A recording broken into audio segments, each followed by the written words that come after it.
Focus of today's tour being mainly on the training, the training side of it, legendary trainers and local trainers in London. I don't know if I've asked you this before or not, but did you always know you were going to be a coach when your fighting days were done, or not? Yeah, I think like, obviously I trained with some great coaches. My amateur coach is called Doughty Smith. Yeah. In England it's called Kevin Hickey.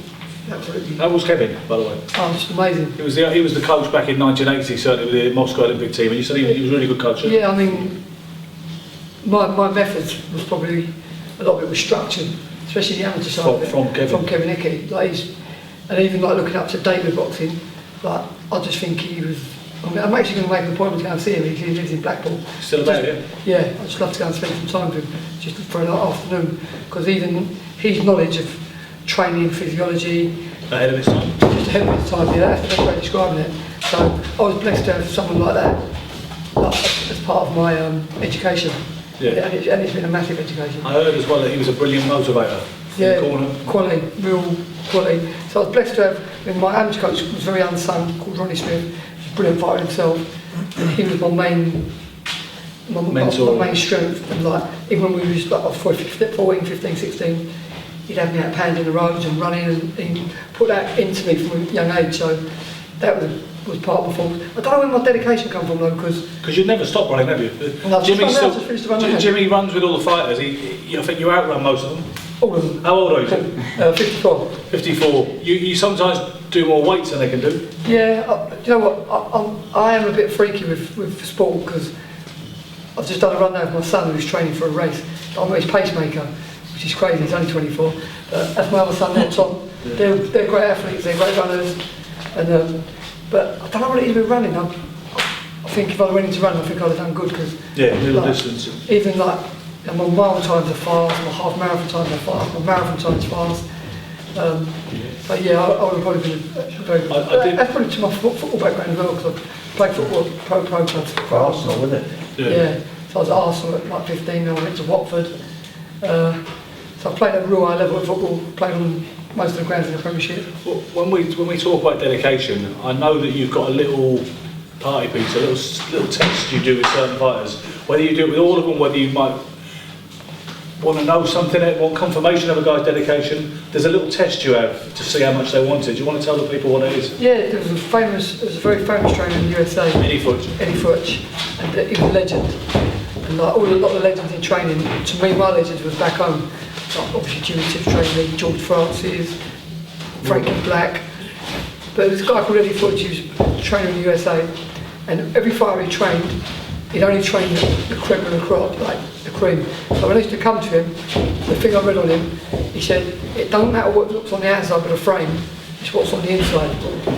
And the words are so true, because like, your fighting comes from within, because you can be the most skillful fighter, and you've got to have all the other attributes.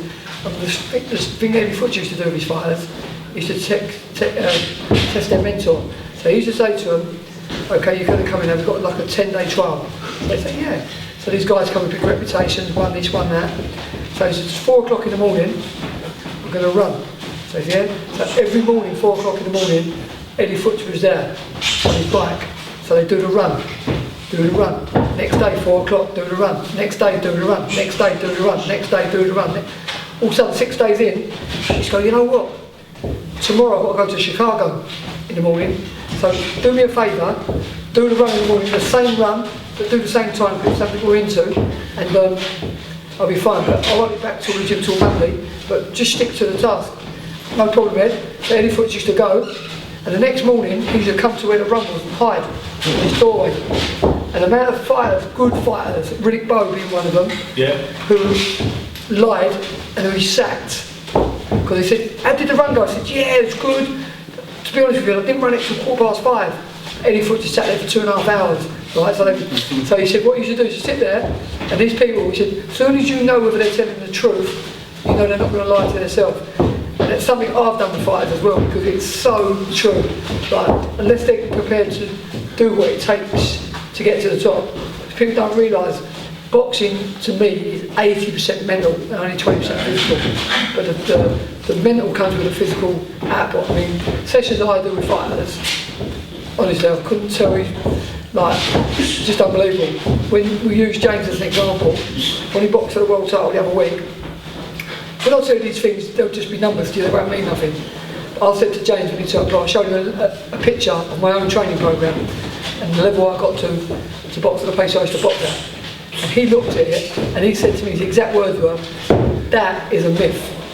That is a myth. That can't be done." So these sessions I'm talking about, anyone knows training, you know what I mean? When you do things like 20, not 10, but you do 20, 400 metres of a 60-second recovery, all under 75 seconds, you are an athlete. But to do that takes 5 years, 4 years of really hard training to become that athlete. And James hit them numbers for the first time in his life before his last fight. That was just one of the drills here. But I said to him when he turned pro, by the time you fight the world title, it's where you would be at.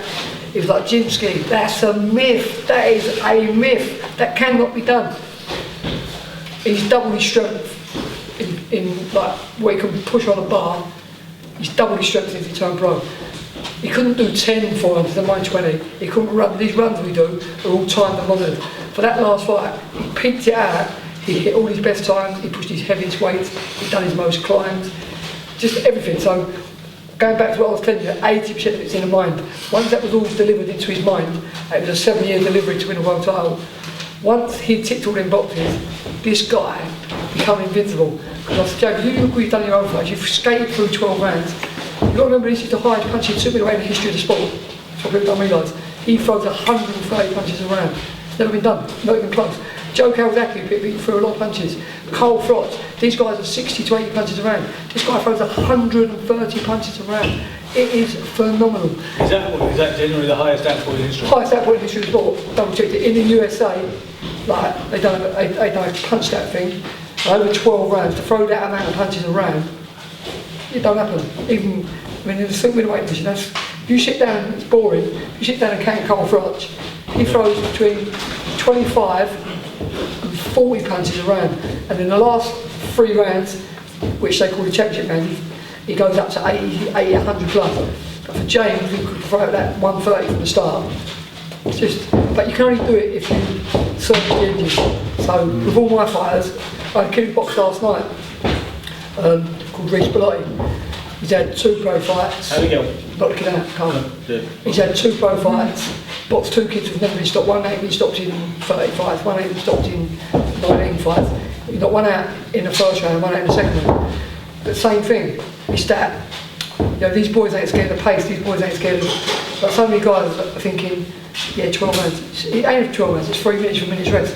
So all my guys have got that mentality, but they train for it. When we talk about preparation and mental side of boxing and getting somebody ready for a fight, I'd very much like you to tell the story of how your rather novel way of preparing Danny Williams for his fight with Mike Tyson.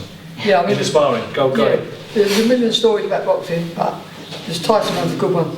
Mike Tyson, if he was in, we all sit in this gym now. If Mike walked in here now, we're all talking. We're like, it's unbelievable. The feeling that comes in the room when he arrives is unbelievable. But the same feeling that comes in the room when he arrives for his opponents when he arrives in the ring.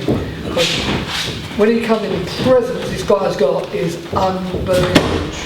And and that's why most of the guys who fight Tyson, they lose the fight before they even been hit.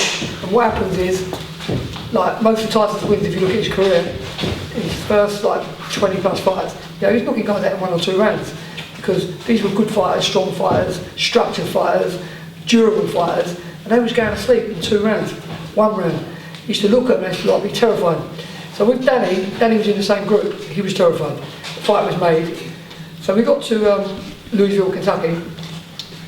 So I knew in my mind that somehow, some way, you had to conquer your fear. Because even though Danny wouldn't admit it, I've boxed at the highest level. I've boxed the best fighters on this planet who are in the Hall of Fame. I know what goes through your mind. I know what you've got to deal with when you make that walk. So I had to work out something. So I worked out, there was a guy called Clifford, the Black Rhino Etienne. This guy's now doing 45 years for armed robbery, so he ain't no chicken feed. He's a serious operator. So when he come up, I had a meeting with him for the sparring. So I said, can you spar 2 rounds every day? He said, 2 rounds? I can do 10 rounds, baby. You can do as many rounds as you want. Well, no, all you've got to do is 2. But I want you to do me a job. You're going to get well paid, but you're doing 2 rounds. But in them 2 rounds, I want you to try and knock Danny out. He's like, You want me to knock Danny Williams out? Man, job done, not a problem. So confident, it was unbelievable. And you showed him the expense. So I showed him, yes, I had a bag of serious cash. And I was a bit, when you think that it's just been done for armed robbery and robbing people, maybe I was silly showing. But I'm telling you now, if you can knock Danny out, I said, don't have no misconceptions. Don't mean he slips on the floor and you think, oh, I'll give you the money, or you think, I'm talking about, oh, can't over his frozen body. 8, 9, 10, out, fights off. You've got to knock him out. I said, but there's also something else you've got to do. I don't need to talk to him. Right? So he's got enough friends, don't need no friends. No conversation, just come in the gym, don't say hello, don't say goodbye, just fight. 2 rounds, got plenty of sparring partners. Yeah, I know you can do 8 rounds, I don't want you to do 8 rounds, 2 rounds. Your job is to knock him out, cold. That's it, job done. So I said, yeah man, I won't let you down baby, I won't let you down. So this guy coming to the gym is the best sparring anyone had ever seen for the 2 weeks he was there. It was, even in my experience as a trainer, it was unbelievable. This guy wanted that 25 bags. Mate, he elbowed, butted, hit, went low. Every day he come to the gym for sparring. In the end, the news got out about this sparring. The gym was packed. And see me as a coach, I'd let that go. Normally I'd go, no, because I keep people out when the boys are sparring. But in this case, it was building that atmosphere, building that adrenaline. So Danny went to me, Jim, leave him in, leave him in. So this guy, I'm going to give it to him. He goes, Jim, leave him in, don't put the other guys in. So I kept saying to him, Dan, this guy, after 2 rounds, he won't stay in. But you're banging him hard. He went, no, but make him stay in, make him stay in. Anyway, comes in every day. I cannot tell you what the sparring was like, but it was unbelievable. It was like, Danny hated him, he never said hello to Danny. You actually gave Danny an explanation. When he said, what's wrong with him, Jim? He doesn't say hello, he doesn't say goodbye. I said he's a racist. I said he is a racist. No, this guy, considering he was black as the ace of spades, that's what I've I got. said, this guy's a racist, he don't like Muslims, you see that out on your head, he don't like it. And he said, like, listen, he don't want to talk to you, he don't want to say hello to you, he just wants his money. So as long as I give him his money, he's going to come and spar. But Dan, it's good sparring for Tyson. He was like, yeah, but Jim, just let him do 3 rounds even, 3 rounds, he's a pussy. I said, Dan, he won't do it. I said, but tomorrow I'm going to make him stay in. Honestly, the sparring was unbelievable. Everyone went, you've never seen sparring like it. It was just, Danny was trying to kill him, and the guy was trying to kill Danny. The guy knew he was just doing 2 rounds. So he was giving all. So he never knew the story. So obviously, I was just praying, because I don't know what I was going to say to Frank Wong when the 25 grand went. Like, I was worried about that when the day came. But he would have took the money, because this guy just got done for armed robbery. And he's now doing like a long sentence. So like, me and him would have been like arguing about the 25 bags. So, but anyway, that 2 rounds won Danny the fight against Mike Tyson. Because I remember when Danny got in the ring, he got lifted off his foot with an uppercut in the first or second round. Tyson, boom, boom, and Danny was all at sea. And I remember him coming back to the corner after the second round, and he never, you know, like some people sit down like this. He just went, sat down like that. I went to him, crying. I went, Dan, listen, you remember the man at the gym? Do you remember the man at the gym? Every day. He was like, yeah.